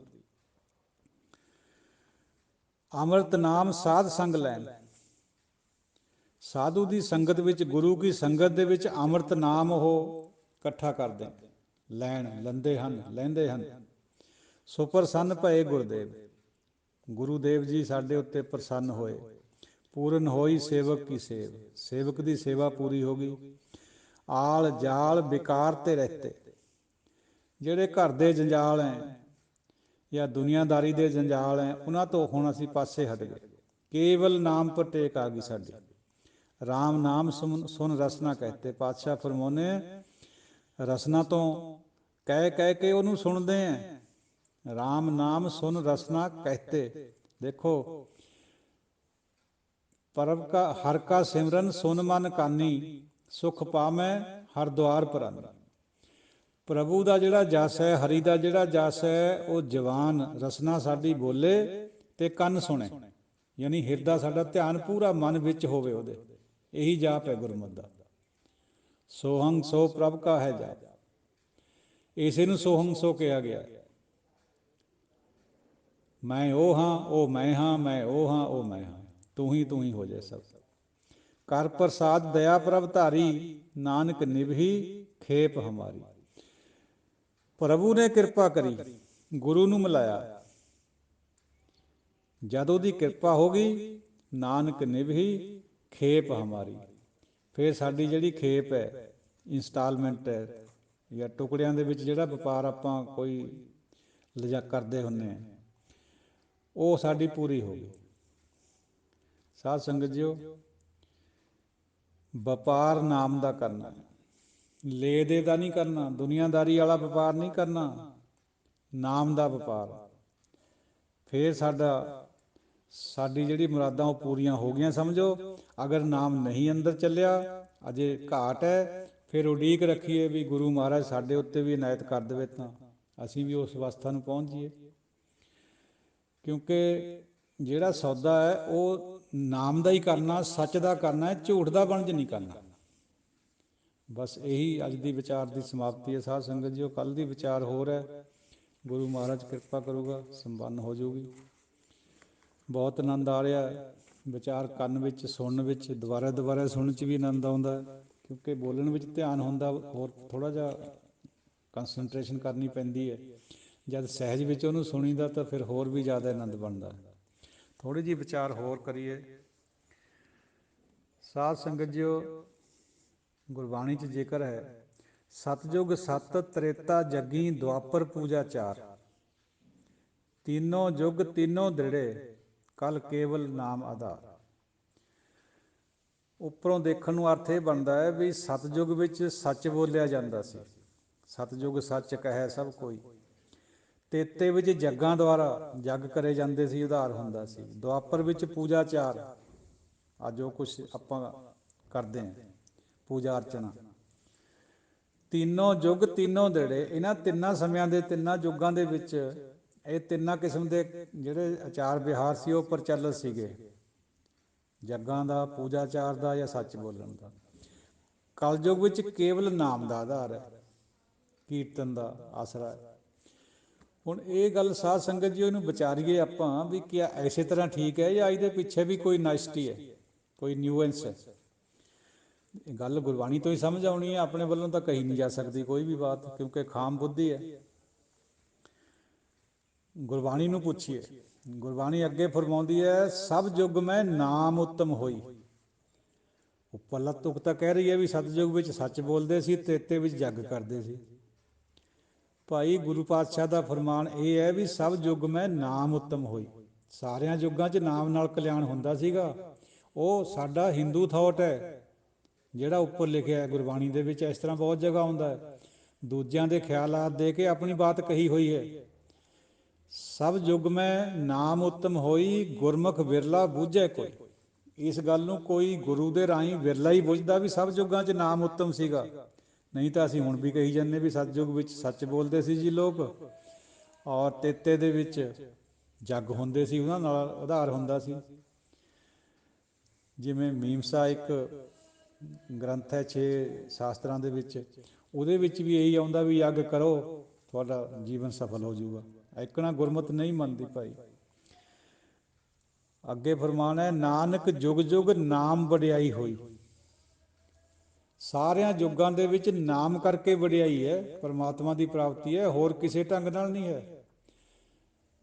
ਇੱਕ ਤੁਕ ਇਹ ਵੀ ਆਉਂਦੀ ਹੈ, ਕਲਯੁੱਗ ਮੈਂ ਕੀਰਤਨ ਪ੍ਰਧਾਨਾ, ਗੁਰਮੁਖ ਜਪੀਐ ਲਾਏ ਧਿਆਨਾ। ਬਿਲਕੁਲ ਸਹੀ ਬਾਤ ਹੈ, ਨਾਮ ਜਪਣ ਨਾਲ ਕਲਿਆਣ ਹੋਣਾ ਹੀ ਹੋਣਾ ਹੈ। ਕਲਯੁੱਗ ਵਿੱਚ ਇਹ ਨਹੀਂ, ਪਿਛਲੇ ਯੁੱਗਾਂ ਵਿੱਚ ਵੀ ਕੀਰਤਨ ਔਰ ਨਾਮ ਦੇ ਨਾਲ ਹੀ ਆਧਾਰ ਹੁੰਦਾ ਸੀ, ਜਿਹਦਾ ਵੀ ਹੁੰਦਾ ਸੀ ਕਿਸੇ ਵਿਰਲੇ ਦਾ। ਨਾਮ ਤੋਂ ਬਿਨਾਂ ਕਿਸੇ ਦਾ ਆਧਾਰ ਹੋ ਹੀ ਨਹੀਂ ਸਕਦਾ, ਇਹ ਗੁਰਮਤ ਦਾ ਨਿਸ਼ਚਾ ਹੈ। ਜੇ ਜੱਗ ਕਰਨੇ ਨਾਲ ਜਾਂ ਪੂਜਾ ਅਰਚਾ ਨਾਲ ਆਧਾਰ ਹੁੰਦਾ ਤਾਂ ਗੁਰੂ ਸਾਹਿਬ ਇੰਨੀ ਜਗ੍ਹਾ ਖੰਡਨ ਨਾ ਕਰਦੇ ਗੁਰਬਾਣੀ 'ਚ, ਔਰ ਭਗਤ ਇਸ ਤਰ੍ਹਾਂ ਨਾ ਕਰਦੇ। ਇਹ ਉਹਨਾਂ ਦਾ ਥਾਟ ਹੈ। ਇਹ ਥਾਟ ਨੂੰ ਆਪਾਂ ਹੋਰ ਥੋੜ੍ਹਾ ਜਿਹਾ ਖੋਲੀਏ। ਸਾਧ ਸੰਗਤ ਜੀਓ, ਬਰਮਾ ਜੀ ਦੀ ਬਾਤ ਆਉਂਦੀ ਹੈ ਗੁਰਬਾਣੀ 'ਚ, ਹਵਾਲਾ ਆਉਂਦਾ ਵੀ ਬਰਮੇ ਨੇ ਇਹ ਦੁਨੀਆ ਸਾਜੀ ਹੈ, ਵੇਦ ਲਿਖੇ ਨੇ। ਲੇਕਿਨ ਗੁਰਬਾਣੀ 'ਚ ਇਹ ਹਵਾਲੇ ਦੇ ਕੇ ਉਹਨਾਂ ਦੇ ਸੋਚ ਦੇ ਆਪਣੀ ਗੱਲ ਵੀ ਕਹੀ ਹੋਈ ਹੈ, ਕੋਟ ਬਰਮੇ ਜੱਗ ਸਾਜਣ ਲਾਏ। ਕਿਹੜੇ ਇੱਕ ਬਰਮੇ ਦੀ ਗੱਲ ਕਰਦੇ ਹੋ ਭਾਈ? ਇੱਥੇ ਤਾਂ ਕਰੋੜਾਂ ਹੀ ਬਰਮੇ ਮਹਾਰਾਜ ਨੇ ਬਣਾਏ ਹੈ। ਕੋਟ ਮਹੇਸ਼ ਉਪਾਏ ਸਮਾਏ, ਕਰੋੜਾਂ ਹੀ ਮਹੇਸ਼ ਬਣਾਏ ਹੈ ਔਰ ਸੰਭਾਲੇ ਹੈ ਬਾਅਦ ਵਿੱਚ। ਕੋਈ ਇੱਕ ਦੀ ਗੱਲ ਨਹੀਂ ਹੈ। ਆਪਾਂ 4 ਵੇਦਾਂ ਦੀ ਗੱਲ ਕਰਦੇ ਹਾਂ, ਗੁਰਬਾਣੀ ਕੋਟ ਵੇਦਾਂ ਦੀ ਗੱਲ ਕਰਦੀ ਹੈ। ਕੋਈ ਅੰਤ ਨਹੀਂ, ਇੰਨੇ ਵੇਦ ਹੈ। ਔਰ ਆਪਾਂ 4 ਯੁੱਗਾਂ ਦੀ ਗੱਲ ਕਰਦੇ ਹਾਂ, ਗੁਰਬਾਣੀ ਕਹਿੰਦੀ ਹੈ ਵੀ ਕਰੋੜਾਂ ਹੀ ਕਲਪ ਹੈ। ਕਲਪ, ਇੱਕ ਕਲਪ ਦੇ ਵਿੱਚ 4 ਯੁੱਗ, ਬਹੁਤ ਬੜਾ ਲੰਬਾ ਅਰਸਾ ਹੁੰਦਾ ਹੈ। ਇੱਥੇ ਤਾਂ ਕਰੋੜਾਂ ਹੀ ਕਲਪਾਂ ਦੀ ਗੱਲ ਗੁਰਬਾਣੀ ਕਰ ਰਹੀ ਹੈ। ਕੋਈ 4 ਯੁੱਗਾਂ ਦੀ ਕੋਈ ਵਿਚਾਰ ਨਹੀਂ ਹੈ। ਇਹ ਸਿਰਫ ਉਹਨਾਂ ਵੱਲੋਂ ਵਿਚਾਰ ਹੈ, ਸਮਝਾਉਣ ਖਾਤਰ ਦਾ ਜ਼ਿਕਰ ਆਉਂਦਾ ਗੁਰਬਾਣੀ 'ਚ। ਔਰ ਕੋਟ ਕਲਪ ਕੇ ਦੁਖ ਵਿਨਾਸ਼ਨ, ਸਾਚ ਦ੍ਰਿੜਾਏ ਨਵੇਰਾ, ਗੁਰਬਾਣੀ ਦਾ ਵਚਨ ਹੈ। ਕੋਟ ਕਲਪ, ਜੇ ਕਲਪ ਵਿੱਚ 4 ਮੰਨੀਏ ਯੁੱਗ ਤਾਂ 4ਾਂ ਦੇ 16 ਤਾਂ ਵੈਸੇ ਹੀ ਬਣ ਗਏ। ਇੱਕ ਕਲਪ ਵਿੱਚ 4 ਯੁੱਗ ਹੁੰਦੇ, ਬਲਕਿ ਇੱਕ ਮਨਵੰਤਰ ਕਹਿੰਦੇ ਉਹ ਹੋਰ ਵੀ ਜ਼ਿਆਦਾ ਯੁੱਗਾਂ ਦਾ ਹੁੰਦਾ। ਤਾਂ ਗੁਰੂ ਸਾਹਿਬ ਫਰਮਾਉਂਦੇ ਕੋਈ ਲੇਖਾ ਗਿਣਤੀ ਮਿਣਤੀ 'ਚ ਨਹੀਂ ਹੈ ਪਰਮਾਤਮਾ, ਔਰ ਗੁਰੂ ਲੇਖੇ ਤੋਂ ਗਿਣਤੀ ਤੋਂ ਬਾਹਰ ਹੈ। ਇਹਨਾਂ ਦਾ ਕੋਈ ਸ਼ੁਮਾਰ ਨਹੀਂ ਕਰ ਸਕਦਾ। ਇਹ ਬੁੱਧੀ ਹੈ ਜਿਹਨੇ ਇਹ ਗੱਲਾਂ ਕਰੀਆਂ ਹੋਈਆਂ ਸਾਰੀਆਂ। ਆਪਾਂ ਇੱਕ ਪਹਿਲਾਂ ਵਿਚਾਰ ਆਈ ਹੈ ਵੀ ਇੱਕ ਅਨਹਦ ਦੀ ਗੱਲ ਕਰ ਲੈਂਦੇ ਵੀ ਐਸੀ ਆਵਾਜ਼ ਸੁਣਦੀ ਹੈ। ਗੁਰਬਾਣੀ ਫਰਮਾਉਂਦੀ ਹੈ ਕਰੋੜਾਂ ਹੀ ਅਨਾਹਦ ਹੈ। ਇੱਕ ਕੁਬੇਰ ਦੀ ਗੱਲ ਪਾਉਂਦੇ ਆਪਾਂ, ਗੁਰਬਾਣੀ 'ਚ ਵੀ ਜ਼ਿਕਰ ਹਵਾਲਾ ਆਉਂਦਾ ਹੈ, ਪਰ ਇਹ ਵੀ ਨਾਲ ਆਉਂਦਾ ਵੀ ਕਰੋੜਾਂ ਹੀ ਕੁਬੇਰ ਹੈ, ਕੋਈ ਇੱਕ ਅੱਧਾ ਨਹੀਂ ਹੈ। ਆਪਾਂ ਕਹਿੰਦੇ ਹਵਾ ਇੱਕ ਹੈ, ਗੁਰਬਾਣੀ ਫਰਮਾਉਂਦੀ ਹੈ ਕਰੋੜਾਂ ਹੀ ਪਾਉਣਾ ਹੈ, ਕਰੋੜਾਂ ਹੀ ਅਗਨੀਆਂ ਹੈ, ਕੋਈ ਲੇਖਾ ਨਹੀਂ ਹੈ। ਸਰਬੱਗਤਾ ਉਹਦੀ ਹੈ, ਨਾ ਕਿ ਕਿਸੇ ਹੋਰ ਦੀ ਹੈ। ਕਿਸੇ ਅਵਤਾਰ ਵਿਸ਼ੇਸ਼ ਦੀ ਨਹੀਂ ਮਹਾਨਤਾ ਗਿਣੀ ਗੁਰਬਾਣੀ ਨੇ, ਜਾਂ ਕਿਸੇ ਵਿਅਕਤੀ ਵਿਸ਼ੇਸ਼ ਦੀ। ਗੁਰਬਾਣੀ ਫਰਮਾਉਂਦੀ ਹੈ ਵੀ ਪਰਮਾਤਮਾ ਸਰਬੱਗ ਹੈ, ਸਰਬ ਉੱਚ ਹੈ, ਸਭ ਕੁਛ ਉਹੀ ਹੈ, ਉਸ ਤੋਂ ਹੀ ਸਾਰਾ ਕੁਛ ਪੈਦਾ ਹੋਇਆ। ਸਾਰੀ ਸ੍ਰਿਸ਼ਟੀ ਉਸ ਤੋਂ ਪੈਦਾ ਹੋਈ ਹੈ, ਉਸੇ ਦੇ ਵਿੱਚ ਸਮਾ ਜਾਣੀ ਹੈ। ਇਹ ਫਰਕ ਹੈ ਬਾਕੀ ਦੇ ਫਲਸਫਿਆਂ ਨਾਲੋਂ ਗੁਰਮਤਿ ਦੇ ਫਲਸਫੇ ਦਾ। ਸਾਧ ਸੰਗਤ ਜੋ ਇਹ ਆਪਾਂ ਕਹਿੰਦੇ ਇੱਕ ਸ਼ੇਸ਼ ਨਾਗ ਹੈ, ਗੁਰਬਾਣੀ 'ਚ ਵੀ ਜ਼ਿਕਰ ਆਉਂਦਾ ਕਈ ਜਗ੍ਹਾ। ਗੁਰਬਾਣੀ ਫਰਮਾਉਂਦੀ ਹੈ ਵੀ ਅਨੇਕਾਂ ਹੀ ਸ਼ੇਖ ਨਾਗ ਹੈ, ਕੋਈ ਇੱਕ ਨਹੀਂ ਹੈ। ਸਾਡੀ ਜਿਹੜੀ ਬੁੱਧੀ ਹੈ ਉਹ ਮਾਇਓਪਕ ਹੈ, ਨਿਗਾਹ ਮਾਇਓਪਕ ਹੈ, ਥੋੜ੍ਹੀ ਦੂਰ ਥਾਈਂ ਦੇਖਦੀ ਹੈ, ਗਿਣਤੀਆਂ ਮਿਣਤੀਆਂ ਵਿੱਚ ਦੇਖਦੀ ਹੈ ਉਹਨੂੰ। ਗੁਰੂ ਸਾਹਿਬ ਦੀ ਜਿਹੜੀ ਵਿਜ਼ਨ ਹੈ ਉਹ ਬਹੁਤ ਵਿਸ਼ਾਲ ਹੈ, ਮਹਿਮਤ, ਦੂਰ ਤੱਕ ਦੇਖਣ ਵਾਲੀ। ਜਿਵੇਂ ਸਮੁੰਦਰ ਵਿਸ਼ਾਲ ਹੁੰਦਾ, ਸਮੁੰਦਰ ਵੀ ਛੋਟਾ ਹੈ ਪਰਮਾਤਮਾ। ਪਹਾੜ ਉੱਚਾ ਹੁੰਦਾ, ਪਹਾੜ ਵੀ ਛੋਟਾ ਹੈ। ਤ੍ਰਿਸ਼ਨਾ ਇਹਨਾਂ ਸਭ ਤੋਂ ਬੜੀ ਹੈ, ਤ੍ਰਿਸ਼ਨਾ ਵੀ ਛੋਟੀ ਹੈ, ਪ੍ਰਭੂ ਸਭ ਤੋਂ ਵੱਡਾ।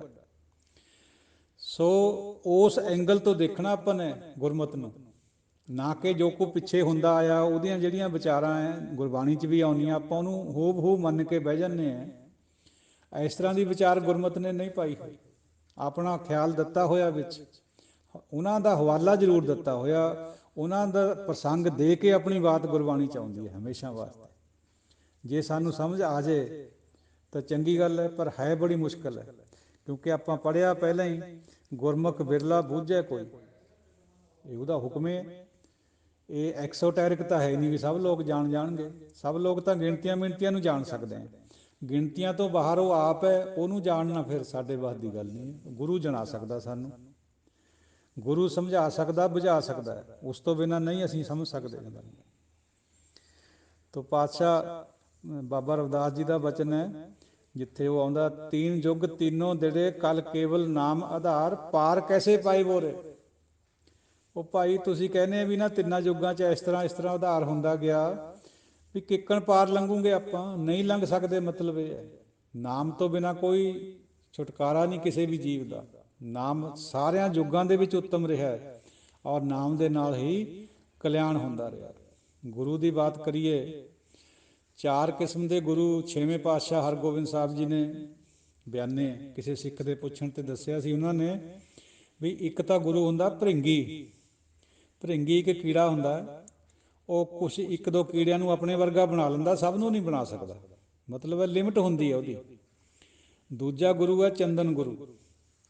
ਚੰਦਨ ਬਾਕੀ ਬਨਸਪਤੀ ਨੂੰ ਆਪਣੇ ਵਰਗੀ ਮਹਿਕਣ ਲਾ ਦਿੰਦਾ, ਲੇਕਿਨ ਬਾਂਸ ਉਹਦੇ ਕੋਲੇ ਖੜਾ ਹੁੰਦਾ, ਉੱਤੇ ਕੋਈ ਸੁਗੰਧ ਨਹੀਂ ਆਉਂਦੀ, ਉਹਦੀ ਵੀ ਲਿਮਟ ਹੈ। ਫਿਰ ਪਾਰਸ ਗੁਰੂ ਹੈ। ਪਾਰਸ ਗੁਰੂ 8 ਧਾਤਾਂ ਨੂੰ ਸੋਨਾ ਬਣਾ ਸਕਦਾ, ਬਾਕੀ ਧਾਤਾਂ ਨੂੰ ਨਹੀਂ ਬਣਾ ਸਕਦਾ, ਉਹਦੀ ਵੀ ਲਿਮਟ ਹੈ। ਹਾਲਾਂਕਿ ਗੁਰਬਾਣੀ ਵਿੱਚ ਗੁਰੂ ਸਾਹਿਬ ਨੂੰ ਪਾਰਸ ਨਾਲ ਤਸ਼ਬੀਹ ਦਿੱਤੀ ਗਈ ਹੈ, ਗੁਰ ਪਾਰਸ ਹਮ ਲੋ, ਅਸੀਂ ਲੋਹਾ ਹੈ, ਗੁਰੂ ਪਾਰਸ ਹੈ। ਲੇਕਿਨ ਸਭ ਤੋਂ ਉੱਪਰ ਗੁਰੂ ਹੁੰਦਾ ਦੀਪਕ ਗੁਰੂ। ਦੀਪਕ ਗੁਰੂ ਉਹ ਹੁੰਦਾ ਜਿਹੜਾ ਇੱਕ ਦੀਵਾ ਜਲਦਾ ਤਾਂ ਸਾਰੇ ਦੀਵਿਆਂ ਨੂੰ ਚਾਨਣਾ ਕਰ ਸਕਦਾ, ਉਹਨਾਂ ਨੂੰ ਬਾਲ ਸਕਦਾ। ਹੁਣ ਜੇ ਆਪਾਂ ਇਹਨੂੰ ਦੂਜੇ ਤਰ੍ਹਾਂ ਲਾਈਏ ਵੀ ਫਿਰ ਗੁਰੂ ਸਾਹਿਬ ਨੂੰ ਤਾਂ ਪਾਰਸ ਵੀ ਕਿਹਾ, ਉਹ ਸਾਰਿਆਂ ਨੂੰ ਤਾਂ ਕਰ ਨਹੀਂ ਸਕਦੇ। ਚੰਦਨ ਵੀ ਕਿਹਾ, ਚੰਦਨ ਵੀ ਬਾਂਸ ਨੂੰ ਨਹੀਂ ਸੁਗੰਧੀ ਦੇ ਸਕਦਾ। ਐਸੀ ਇਹ ਗੱਲਾਂ ਨਹੀਂ ਹੈ, ਇਸ ਤਰ੍ਹਾਂ ਇਹ ਬੁੱਧੀ ਸੋਚਦੀ ਹੈ, ਇਹ ਕਿਸੇ ਪ੍ਰਸੰਗ 'ਚ ਠੀਕ ਹੁੰਦੀਆਂ। ਜਿਹੜਾ ਗੁਰੂ ਸਾਹਿਬ ਦਾ ਪ੍ਰਸੰਗ ਹੈ ਉਹਦਾ ਬਹੁਤ ਵਿਸ਼ਾਲ ਹੈ, ਉਹਨੂੰ ਬੁੱਧੀ ਸਮਝ ਹੀ ਨਹੀਂ ਸਕਦੀ ਹੈ। ਪਰਮਾਤਮਾ ਵੀ ਇਸੇ ਤਰੀਕੇ ਨਾਲ ਹੈ। ਸਬਜੈਕਟਿਵ ਚੀਜ਼ਾਂ ਨੂੰ ਆਬਜੈਕਟਿਵ ਬੁੱਧੀ ਆਪਣੇ ਦਾਇਰੇ ਵਿੱਚ ਰੱਖ ਕੇ ਦੇਖਣਾ ਚਾਹੁੰਦੀ ਹੈ, ਨਹੀਂ ਦਿਖਣਗੀਆਂ ਇਸ ਤਰ੍ਹਾਂ। ਤੇ ਜੇ ਕੋਈ ਕਹੇ ਵੀ ਗੁਰੂ ਸਾਹਿਬ ਚੰਦਨ ਹੈ, ਸਤਿਗੁਰ ਚੰਨਣ ਬਿਰਖ ਵੀ ਆਉਂਦਾ, ਭਾਈ ਗੁਰਦਾਸ ਜੀ ਨੇ ਲਿਖਿਆ, ਫਿਰ ਚੰਨਣ ਤਾਂ ਬਾਂਸ ਨੂੰ ਦੇ ਨਹੀਂ ਸਕਦਾ ਸੁਗੰਧ। ਭਾਈ ਗੁਰੂ ਜੇ ਚਾਹੇ ਤਾਂ ਕੁਛ ਵੀ ਕਰ ਸਕਦਾ, ਗੁਰੂ ਸਮਰੱਥ ਹੈ, ਪਰ ਗੁਰੂ ਦੀ ਵੀ ਲਿਮਟ ਕਬੀਰ ਜੀ ਨੇ ਕਹਿ ਦਿੱਤੀ ਹੈ। ਕਬੀਰ ਸਾਚਾ ਸਤਿਗੁਰ ਕਿਆ ਕਰੇ, ਜੋ ਸਿੱਖਾਂ ਮੈਂ ਚੂਕ, ਅੰਧੇ ਏਕ ਨਾ ਲਾਗਈ, ਜਿਉਂ ਬਾਂਸ ਵਜਾਈਏ ਫੂਕ। ਜੇ ਸਾਡੇ ਵਿੱਚ ਇਹ ਕਾਣ ਹੈ, ਫਿਰ ਗੁਰੂ ਕਿਆ ਕਰੇ। ਅਸੀਂ ਇੱਕ ਕਦਮ ਗੁਰੂ ਵੱਲ ਨੂੰ ਆਉਂਦੇ ਹੀ ਨਹੀਂ ਹੈ ਅੰਦਰ ਮਨ ਤੋਂ, ਫਿਰ ਗੁਰੂ ਕਿਆ ਕਰੇ ਬਈ। ਫਿਰ ਉਹਦੀ ਵੀ ਲਿਮਟ ਬਣ ਜਾਂਦੀ ਹੈ। ਵੈਸੇ ਗੁਰੂ ਲਿਮਟਲੈਸ ਹੈ, ਪਰਮਾਤਮਾ ਦਾ ਰੂਪ ਹੈ। ਤੋ ਜਿਵੇਂ ਇਹ ਚਾਰੇ ਚੀਜ਼ਾਂ, ਚਾਰੇ ਗੁਰੂਆਂ ਦੀ ਬਾਤ ਆਉਂਦੀ ਹੈ, ਉਸ ਪ੍ਰਸੰਗ 'ਚ ਨਹੀਂ ਆਪਾਂ ਨੇ ਗੁਰੂ ਨੂੰ ਦੇਖਣਾ, ਆਪਾਂ ਨੇ ਗੁਰੂ ਨੂੰ ਦੀਪਕ ਗੁਰੂ ਦੀ ਤਰ੍ਹਾਂ ਦੇਖਣਾ। ਉਹਦੀ ਸਮਰੱਥਾ ਹੈ, ਉਹ ਕੁਛ ਵੀ ਕਰ ਸਕਦਾ। ਇਹ ਗੱਲ ਜੁਦੀ ਹੈ ਵੀ ਕਾਣ ਸਾਡੇ ਵਿੱਚ ਹੈ, ਗੁਰੂ 'ਚ ਨਹੀਂ ਹੈ। ਗੁਰੂ ਕਰ ਸਕਦਾ ਜੇ ਸਾਨੂੰ ਪਰਮਾਤਮਾ ਸਾਡੀ ਬੁੱਧੀ ਨੂੰ ਬਦਲ ਕੇ ਗੁਰੂ ਵੱਲ ਨੂੰ ਤੋਰੂਗਾ ਇੱਕ ਕਦਮ, ਫਿਰ ਗੁਰੂ ਨੇ ਸਾਡਾ ਕਲਿਆਣ ਕਰਨਾ ਹੀ ਕਰਨਾ। ਕਿਰਪਾ ਪਰਮਾਤਮਾ ਦੀ ਵਰਸਣੀ ਹੈ, ਸਾਨੂੰ ਉੱਧਰ ਦੀ ਲਿਵ ਲਾਉਣੀ ਹੈ, ਸੰਗਤ ਵੱਲ ਭੇਜਣਾ, ਇਹ ਗੁਰੂ ਨੇ ਬਾਅਦ ਵਿੱਚ ਕਰਨਾ। ਪਹਿਲਾਂ ਪਰਮਾਤਮਾ ਨੇ ਸਾਡਾ ਇਸ ਤਰ੍ਹਾਂ ਦਾ ਬਣਾਉਣਾ ਵਿਹਾਰ, फिर गुरु नूं मिला देना, फिर उद्धार हो जाऊगा। सुप्रीमेसी जिहड़ी है वो परमात्मा दी और गुरु दी है, होर किसी दी नहीं है। साडे दिलो दिमाग विच असीं होर दियां सुप्रीमेसियां मन्नी बैठे हैं। कई व्यक्ति विशेषां नूं रब भी कहने, इस तरह की बात गुरबाणी ने नहीं पाई। वो तो इक्को एक है, आपे आप है। और गुरु साहिबाना ने अपने आप नूं किते नहीं कहा भी असीं रब हैं। सगों दशमेश जी का वचन तो बहुत करड़ा है, जो हमको परमेश्वर उचरें ते सब नरक कुंड में पड़े। ये हुई एक बात। अपने आप नूं उन्हां ने नहीं कहा, पर सानू भट्टां दे सवैयां च नसीहत मिलती है भी गुरु ब्रह्म नूं पार ब्रह्म करके नमस्कार लियो, परमात्मा समझ के नमस्कारियो, ਉਹਦੇ वर्गा समझियो जरूर, ਉਹੇ जी ਹੁੰਦੇ गुरु, घट नहीं ਹੁੰਦੇ। ਹੁਣ ਇਹ ਦੋ ਗੱਲਾਂ, बुद्धि ਨੂੰ ਤਾਂ ਇਹ ਅਲੱਗ-ਅਲੱਗ ਲੱਗਣੀਆਂ, पर असल 'ਚ ਗੱਲ ਇੱਕੋ ਹੀ है, दो है नहीं ਇਹ। ਜੇ ਸਾਡਾ ਅੰਦਰ ਤੋਂ ਮਿਟ ਜੇ ਨਾ ਵਿਤਕਰਾ ਫਰਕ ਜਿਹੜਾ ਬੁੱਧੀ ਦਾ ਹੈ, ਫਿਰ ਇਹ ਇੱਕੋ ਨਜ਼ਰ ਆਊਗੀ। ਗੁਰੂ ਔਰ ਪਰਮਾਤਮਾ 'ਚ ਕੋਈ ਭੇਦ ਨਹੀਂ ਹੁੰਦਾ ਪਿਆ। ਬੁੱਧੀ ਕਰਕੇ ਸਾਰਾ ਕੁਝ ਹੋ ਰਿਹਾ ਹੈ। ਜਿਹੜੀ ਬਾਹਰਲੀ ਬੁੱਧੀ ਹੈ ਹੁਕਮ ਵਿੱਚ, ਬੁੱਧੀ ਵੀ ਉਹਨੇ ਦਿੱਤੀ ਹੋਈ ਹੈ। ਜੇ ਅਸੀਂ ਮਾੜੇ ਹਾਂ ਤਾਂ ਵੀ ਉਹਦੇ ਹਾਂ, ਚੰਗੇ ਹਾਂ ਤਾਂ ਵੀ ਉਹਦੇ ਹਾਂ। ਬਾਬਾ ਰਵਿਦਾਸ ਜੀ ਨੇ ਦੇਖੋ ਕਿੰਨੇ ਪ੍ਰੇਮ ਦੇ ਵਿੱਚ ਬਚਨ ਕਰਿਆ, ਜੋ ਪੇ ਹਮ ਨਾ ਪਾਪ ਕਰੰਤਾ आहे अनंता, पतित पावन नाम कैसे ਹੁੰਤਾ। ਉਹ ਵਾਹਿਗੁਰੂ ਜੀ, ਉਹ ਜੇ ਅਸੀਂ ਪਾਪੇ ਨਾ ਕਰਦੇ ਤਾਂ ਤੈਨੂੰ ਪਾਪੀਆਂ ਨੂੰ ਤਾਰਨੇ ਵਾਲਾ ਕਿਹਨੇ ਕਹਿਣਾ ਸੀ। ਫਿਰ ਤੇਰੀ ਕੀ ਵਡਿਆਈ ਰਹਿ ਜਾਣੀ ਸੀ ਵੀ ਜੇ ਅਸੀਂ ਪਾਪੇ ਨਾ ਕਰਦੇ। ਇਹ ਕਹਿਣ ਦਾ ਢੰਗ ਹੈ। ਜਿਵੇਂ ਹਾਫਿਜ਼ ਨੇ ਕਿਹਾ ਸੀ, ਸੂਫੀ ਸੰਤ ਨੇ, ਵੀ ਮੈਂ ਤਾਂ ਗੁਨਾਹ ਕਰੂੰਗਾ, 60 ਸਾਲ ਦਾ ਹੋ ਗਿਆ, ਪਰ ਮੈਂ ਰੱਜ ਕੇ ਗੁਨਾਹ ਕਰੂੰਗਾ, ਕਿਉਂਕਿ ਮੈਨੂੰ ਪਤਾ ਹੈ ਵੀ ਤੇਰੀ ਇੱਕ ਛਿਨ ਭਰ ਦੀ ਰਹਿਮਤ ਨੇ ਮੇਰੇ ਸਾਰੇ ਗੁਨਾਹਾਂ ਨੂੰ ਰਾਖ ਕਰ ਦੇਣਾ, ਤੈਂ ਮੈਨੂੰ ਬਚਾ ਲੈਣਾ। ਉਹ ਵੀ ਕਹਿਣ ਦਾ ਢੰਗ ਹੈ। ਉਹਨੇ ਕੋਈ ਪਾਪ ਥੋੜ੍ਹੋ ਕਰਨੇ ਸੀਗੇ। ਇੱਕ ਕਹਿਣ ਦਾ ਤਰੀਕਾ ਹੁੰਦਾ, ਸਲੀਕਾ ਹੁੰਦਾ ਹੈ, ਗੱਲ ਨੂੰ ਜਚਾਉਣੀ ਹੁੰਦੀ ਹੈ ਗੱਲ। ਐਸੇ ਤਰੀਕੇ ਨਾਲ ਬਾਬਾ ਨਾਮਦੇਵ ਜੀ ਨੇ ਸ਼ਰਤ ਲਾਉਣ ਨੂੰ ਵੀ ਕਿਹਾ ਰੱਬ ਨੂੰ, ਬੱਦੋਂ ਕੀਨਾ ਹੋੜ ਮਾਧੋ ਮੋਸਿਓ, ਠਾਕੁਰ ਤੇ ਜਨ ਤੇ ਠਾਕਰ ਖੇਲ ਪਰਿਓ ਹੈ ਤੋਸਿਓ। ਮਾਧੋ, ਹੇ ਵਾਹਿਗੁਰੂ, ਆ ਜਾ ਲਾ ਲੈ ਮੇਰੇ ਨਾਲ ਸ਼ਰਤ, ਮੇਰੇ ਬੀਠਲਾ ਸ਼ਰਤ ਲਾ ਮੇਰੇ ਨਾਲ। ਕਾਹਦੀ ਸ਼ਰਤ। ਪਰਮਾਤਮਾ ਤੇਰੇ ਤੋਂ ਤੇਰੇ ਜਨ ਹੈ, ਜਨਾਂ ਤੇ ਤੂੰ ਹੈ। ਪੀ ਮੈਂ ਜੀ ਕੇ ਜੀ ਮੈਂ ਪੀ। ਗੁਰੂ ਭਗਤ ਵਿੱਚ ਪਰਮਾਤਮਾ ਕੇ ਪਰਮਾਤਮਾ ਵਿੱਚ ਗੁਰੂ ਸੰਤ। ਸਿਰਫ ਕਹਿਣ ਦਾ ਢੰਗ ਹੈ, ਜੇ ਸਮਝ ਆ ਜੇ ਤਾਂ। तो चलो विचार ਨੂੰ विराम दईए, काफ़ी लंबी हो गई ऑडियो। साध संगत जो जी आप एक गल होर याद आ गई, संगत की बात बार बार पाने हैं भी संगत भी जाइए। सतसंगत कैसी जानी है जिथे एको नाम बखानी है। ये संगत की जिहड़ी वडियाई है, और जिहड़ा संगत दे विच आ जांदा है उहदी जिहड़ी वडियाई है, इनू भाई नंद लाल जी ने दो सौखे जे वाकां विच बयान करिया। एक होने जिहड़े आरफ विद्वान लोग, पढ़े लिखे लोग, एक होने भगत लोग जिहड़े संगत विच आ जांदे। उन्हां दोहां दी दो लाइनां दे विच देखियो किवें उन्हां नूं अलग अलग करिया होया। आरफां रा सूए ओ बाशद लजीज, आरफां रा सूए ओ बाशद लजीज, आशकां रा कुए ओ बाशद लजीज। ਜਿਹੜੇ ਆਰਫ ਨੇ ਪੜ੍ਹੇ ਲਿਖੇ, ਉਹ ਆਪਣੇ ਪਿਆਰੇ ਵੱਲ ਨੂੰ ਤੁਰਦੇ ਹੈ, ਉਹਦੇ ਰਾਹ ਪਰ ਚੱਲਦੇ ਹੈ। ਸੂਏ ਉਹ ਬਾਸ਼ਦ, ਸੂਏ ਰਸਤੇ ਨੂੰ ਕਹਿੰਦੇ। ਲੇਕਿਨ ਜਿਹੜੇ ਭਗਤ ਹੈ, ਆਸ਼ਕਾਂ ਰਾ ਕੂਏ ਉਹ ਬਾਸ਼ਦ ਲਜ਼ੀਜ਼, ਉਹਨਾਂ ਨੂੰ ਆਪਣੇ ਯਾਰ ਦੀ ਗਲੀ ਵਿੱਚ ਜਾਣਾ ਪਸੰਦ ਹੈ, ਭਾਵੇਂ ਸਿਰ ਫੁੱਟ ਜਾਏ। ਸਿਰ ਫੁੱਟਦਾ ਹੈ, ਲੋਕ ਮਾਰਦੇ ਹੈ, ਪਰ ਉਹ ਜਾਂਦੇ। ਫਾਰਸੀ ਦੇ ਵਿੱਚ ਜਿਹੜਾ ਇਹ ਯਾਰ ਸ਼ਬਦ ਹੈ, ਇਹ ਬਹੁਤ ਪਵਿੱਤਰ ਸ਼ਬਦ ਹੈ, ਰੱਬ ਔਰ ਗੁਰੂ ਖਾਤਰ ਵਰਤਿਆ ਜਾਂਦਾ। ਆਪਣੀ ਲੈਂਗੁਏਜ ਪੰਜਾਬੀ 'ਚ ਇਹਦੇ ਅਰਥ ਕੁਛ ਬਦਲ ਗਏ, ਕਾਫੀ ਬਦਲ ਗਏ, ਬਲਕਿ ਬੁਰੇ ਸੈਂਸ ਵਿੱਚ ਆਉਂਦਾ ਹੁਣ। ਲੇਕਿਨ ਭਾਈ ਨੰਦ ਲਾਲ ਜੀ ਨੇ ਔਰ ਗੁਰਬਾਣੀ 'ਚ ਖੁਦ ਵੀ ਹੈ ਇਹ ਗੱਲ, ਸੁਣਿਆਰ ਹਮਾਰੇ ਸੱਜਣ। ਤੋ ਇਸ ਕਰਕੇ ਇਹ ਜਿਹੜਾ ਸ਼ਬਦ ਹੈ, ਜਿਹੜੇ ਆਰਫ ਹੈ, ਉਹ ਸਿਰਫ ਉੱਧਰ ਨੂੰ ਤੁਰਦੇ ਹੈ, ਪਹੁੰਚਦੇ ਨਹੀਂ ਹੈ। ਜਿਹੜੇ ਭਗਤ ਹੈ ਉਹ ਪਹੁੰਚਦੇ, ਭਾਵੇਂ ਸਿਰ ਵੀ ਫੁੱਟ ਜਾਏ ਤਾਂ ਵੀ ਪਹੁੰਚਦੇ। ਤੱਤੀਆਂ ਤਵੀਆਂ ਪਰ ਬੈਠਣਾ, ਆਪਣੇ ਉੱਪਰ ਆਰੇ ਚਲਾਉਣੇ, ਅੱਗ ਦੇ ਨਾਲ ਸਾੜੇ ਜਾਣੇ, ਇਹ ਕੋਈ ਸੌਖੇ ਕਰਮ ਥੋੜ੍ਹੀ ਹੈ। ਇਹ ਆਸ਼ਕਾਂ ਦੀ ਗੱਲ ਹੈ। ਜਿੱਕਣ ਪਤੰਗਾ ਦੀਵੇ ਪਰ ਸੜ ਕੇ ਰਾਖ ਹੋ ਜਾਂਦਾ ਹੈ, ਪਿੱਛੇ ਨਹੀਂ ਹਟਦਾ। ਭਗਤ ਪਰਮਾਤਮਾ ਪਰ ਫਿਦਾ ਹੋਏ ਵੇ ਹੁੰਦੇ। ਤੋ ਜਿਹੜੇ ਦਾਨੇ ਹੁੰਦੇ ਆ ਭਾਈ ਨੰਦ ਲਾਲ ਜੀ ਵਰਗੇ, ਉਹਨਾਂ ਨੇ ਬਹੁਤ ਸੌਖੇ ਸ਼ਬਦਾਂ ਵਿੱਚ ਸਾਨੂੰ ਸਮਝਾਇਆ ਹੋਇਆ ਹੁੰਦਾ। ਗੱਲਾਂ ਤਾਂ ਇਹ ਬਹੁਤ ਬਹੁਤ ਕਿੱਡੇ ਹੀ ਵਿਆਖਿਆ ਕਰੀ ਜਾਓ ਤਾਂ ਵੀ ਨਹੀਂ ਪੂਰੀਆਂ ਹੁੰਦੀਆਂ। ਅੱਖਰਾਂ ਵਿੱਚ ਤਾਂ ਇਹ ਹੈ ਹੀ ਨਹੀਂ, ਇਹ ਤਾਂ ਬੁੱਝਣ 'ਚ ਸਾਰੀਆਂ। ਜੇ ਸਮਝ ਆ ਜਾਏ ਤਾਂ ਠੀਕ ਹੈ, ਨਾ ਆਵੇ ਤਾਂ ਆਉਂਦੀ ਓ ਨਹੀਂ ਹੈ। ਚਲੋ ਸਮਾਪਤੀ ਕਰੀਏ ਵਿਚਾਰ ਦੀ। ਕੋਈ ਅਪਸ਼ਬਦ ਦੀ ਖਿਮਾ ਦਿਓ ਅਸੀਸਾਂ। ਵਾਹਿਗੁਰੂ ਜੀ ਕਾ ਖਾਲਸਾ, ਵਾਹਿਗੁਰੂ ਜੀ ਕੀ ਫਤਿਹ।